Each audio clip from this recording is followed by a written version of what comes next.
Kemudian yang kedua adalah Abu Thalib, paman dari Nabi Shallallahu Alaihi Wasallam. Terus Abu Thalib ini adalah paman Nabi, tapi Abdul Muthalib adalah kakek. Nama-nama mirip-mirip yang Arab. Meninggalnya dua orang yang menjadi pelindung baginda Rasul Shallallahu Alaihi Wasallam ini menjadi pukulan yang sangat berat bagi Rasul Shallallahu Alaihi Wasallam. Oleh karena itu beliau sangat sedih sekali karena pelindung yang senantiasa melindungi ini sudah meninggalkan dunia ini. Oleh karena itu pada suatu malam itu Nabi Muhammad didatangi oleh malaikat Jibril dan malaikat yang lain, kila malaikat Mikael dan lain sebagainya. Banyak sekali malaikat yang datang itu mendatangi Nabi Muhammad SAW. Peristiwa ini dijelaskan di dalam Sahih Bukhari. Sahih Bukhari penjelasan ini terkait dengan peristiwa Isra dan Mi'raj, yaitu di kitab Sahih Bukhari ini wonten juz 5 halaman 52 insyaallah. Tapi jangan cek nggih. Niku dijelaskan bahwasanya waktu itu malaikat datang kemudian menemui Nabi Muhammad Shallallahu Alaihi Wasallam. Kemudian hatinya niku diambil, kemudian dibersihkan dengan air zam-zam, kemudian diisi dengan iman. Lah niki lek misalnya dipikir dengan nalar pasti mboten nyambung. Lek misalnya tiang dibedah hati ini, diambil hati ini pasti ninggal, gitu nggih. Tapi ini adalah yang membedah adalah malaikat atas izin Allah Subhanahu wa Ta'ala. Setelah dibedah kemudian dikembalikan lagi, kemudian normal seperti biasanya. Kalau yang membedah adalah malaikat atas izin Allah pasti semuanya beres. Atas jenengan misalnya diundang bupati, semua ditanggung bupati, beres nang mboten? Beres, pasti beres karena enten backing ngoten lagi. Ya ini backingnya adalah Allah Subhanahu wa Ta'ala.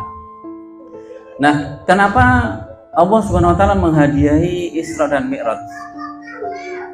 Peristiwa Isra dan Mi'raj ini dilatar belakangi oleh kesedihan beliau karena ditinggal oleh pelindung utama beliau, tadi sudah saya jelaskan. Peristiwa ini dikenal dengan istilah Amul Husni atau tahun duka cita. Nah, di sini ada dua kalimat nggih, Isra dan Mi'raj. Napa niku Isra? Isra adalah perjalanan Nabi Muhammad SAW dari Masjidil Haram ke Masjidil Aqsa. Jenengan nate teng Masjidil Haram nggih? Nate teng Masjidil Aqsa. Niki lek misalnya ditemu dalam sehari semalam, apalagi ditambah Mi'raj, mboten cekap. Nggih. Tapi Rasul Shallallahu Alaihi Wasallam perjalanan dari Masjidil Haram ke Masjidil Aqsa, kemudian dilanjutkan ke Sidratil Muntaha itu dalam semalam. Niki lek misalnya tidak diterima dengan keimanan, pasti banyak orang yang kufur, banyak orang yang ingkar. Oleh karena itu, alhamdulillah kita ini meskipun tidak menemui Nabi Muhammad SAW, kita iman atas apa yang dikerjakan oleh Rasul Shallallahu Alaihi Wasallam. Yang pertama adalah peristiwa Isra, perjalanan Nabi Muhammad dari Masjidil Haram ke Masjidil Aqsa dan Palestina. Makanya kita berupaya semaksimal mungkin melindungi Masjidil Aqsa karena sejarahnya sangat luar biasa sekali. Okay? Sangat luar biasa sekali. Kalau kita tidak membela Masjidil Aqsa, ini akan direbut oleh orang-orang Yahudi. Nanti akan runtuh itu masjid. Karena sampai sekarang ini sudah digerong, okay? Bawah tanah itu sudah digali sedemikian rupa. Tujuannya adalah agar masjid itu runtuh. Tapi qadarullah masjid itu tetap kokoh sampai sekarang. Tentu atas izin Allah Subhanahu wa Ta'ala. Ketika Rasul Shallallahu Alaihi Wasallam melaksanakan Isra dari Masjidil Haram ke Masjid Aqsa, ini meskipun dalam semalam itu Rasul bisa melihat dan menyaksikan tanda-tanda kebesaran Allah Subhanahu wa Ta'ala. Linuriyahu min ayatina. Bekas-bekas keruntuhan nabi-nabi terdahulu, kerajaan-kerajaan pada era nabi-nabi terdahulu itu disaksikan oleh Nabi Muhammad SAW. Setelah di Masjidil Aqsa, kemudian sebelum sowan ke Allah Subhanahu wa Ta'ala, Rasul melaksanakan sholat sunnah. Siapa yang didaulat? Yang didaulat menjadi imam adalah Nabi Muhammad SAW.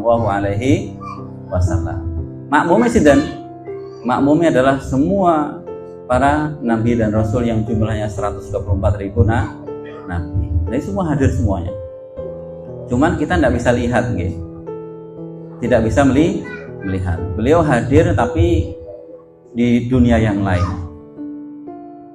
Begitu pula ketika misal kita membaca salawat Nabi, tadi ada mahalul qiyam, itu bisa jadi ya, Rasul Shallallahu Alaihi Wasallam diberi izin oleh Allah SWT untuk hadir, untuk hudur di majelis kita ini, menyaksikan dan mendoakan. Jadi makanya kita ketika mahalul qiyam, kita membaca salawat Nabi yang khusyuk kemudian penuh